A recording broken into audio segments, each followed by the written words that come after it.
सबसे पहले मुंबई का ही रुख कर लेते हैं क्योंकि महाराष्ट्र के बढ़ते हुए आंकड़े चिंता का सबब जरूर बने हुए हैं। शिवांगी, उद्धव ठाकरे कह रहे हैं कि कोरोना गाइडलाइंस का सख्ती से पालन करें, लेकिन बढ़ता हुआ ग्राफ डराने वाला है। बिल्कुल पूर्णिमा, बढ़ता हुआ ग्राफ डराने वाला भी है और लोगों को भी सचेत रहने की ज़रूरत है क्योंकि प्रशासन अपनी ओर से पुरजोर कोशिश कर रही है। लगातार अपील की जा रही है लोगों से कि बिना वजह घर से ना निकले, मास्क पहने, सैनिटाइजर का इस्तेमाल करें, लेकिन लगता नहीं है। और जब से लोकल ट्रेन कहीं ना कहीं शुरू हुई है, लगातार ये मामले बढ़ रहे हैं। साथ ही जितनी भी जंबो कोविड फैसिलिटीज़ थी उसको भी अब दुरुस्त कर दिया गया है क्योंकि एक समय ऐसा था जब बीएमसी ने ये सोचा था कि इसे बंद किया जाना चाहिए क्योंकि कोरोना के केसेस काबू में थे, लेकिन अब इसको फिर से दुरुस्त किया जा रहा है। लगातार टेस्टिंग हो रही है, वैक्सीनेशन का प्रोसेस भी जो है वो जारी है, लेकिन वैक्सीन लेने के बाद लोग लापरवाही बरत रहे हैं। कहते हैं कि दूध का जला छाछ भी फूक फूक कर पीता है, लेकिन लगता नहीं कि महाराष्ट्र के लोग जो हैं वो सबक ले रहे हैं। हॉटस्पॉट बना हुआ था महाराष्ट्र जब कोरोना की शुरुआत हुई थी, पुणे, मुंबई और फिर पूरे महाराष्ट्र में। ऐसे में एक बार फिर जब सेकंड वेव यहाँ पर चल पड़ी है तो लोगों की ओर से लापरवाही की जा रही है। हालांकि लॉकडाउन की हम बात करें तो नागपुर में कल से लॉकडाउन लगाया जाएगा।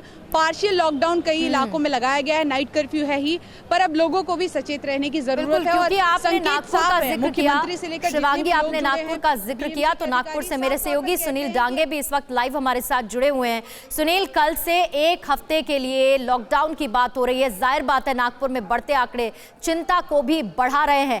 कैसे इस कंप्लीट लॉकडाउन का पालन करवाएगा प्रशासन?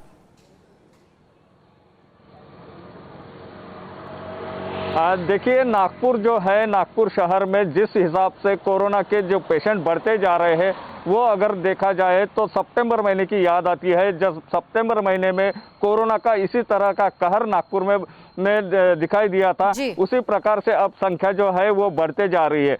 अगर अभी की बात करें तो कल की अगर बात करें अपन तो कल ही 2061 पेशेंट जो है यहाँ नागपुर में निकले हैं।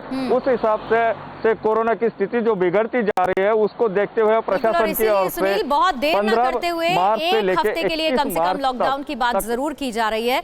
आप इस पर नजर बनाए रखिएगा, आगे भी बातचीत आपसे करते रहेंगे। लेकिन दिल्ली में भी हालात कुछ बहुत अच्छे नहीं है। भावना मेरी सहयोगी वहां से जुड़ी है। भावना, क्या प्री मेजर्स लिए जा रहे हैं कि दिल्ली में वो आंकड़े ना हो जो अभी महाराष्ट्र में डरा रहे हैं?